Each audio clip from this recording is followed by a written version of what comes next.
अस्सलामुअलैकुम। आप देख रहे हैं JN न्यूज और मैं हूं आपकी मेजबान सुंबल ज़िया। बुलेटिन का बाकायदा आगाज करते हैं और शामिल करते हैं अब तक की अहम तरीन खबरें। बहावलपुर उमर नवाज की रिपोर्ट के मुताबिक पुलिस की जानिब से स्मार्ट पुलिसिंग के जरिए जुराइम पेशा अफराद के ताक़ुब का सिलसिला जारी। DPO बहावलपुर असद सरफराज खान की हिदायत पर जदीद टेक्नोलॉजी के इस्तेमाल से जुराइम पेशा अफराद की सरकोबी का सिलसिला जारी।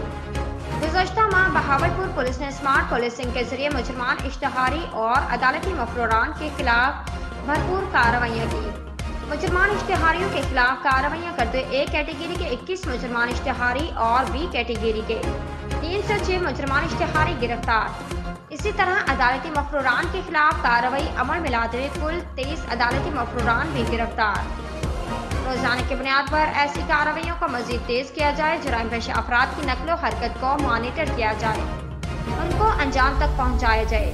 DPO असद सरफराज खान बेहतरीन कारकर्दगी दिखाने वाले अफसरान को इनामात, जबकि नाकिस कारकर्दगी पर सख्त महकमाना एहतसाब से गुजरना पड़ेगा। DPO असद सरफराज खान।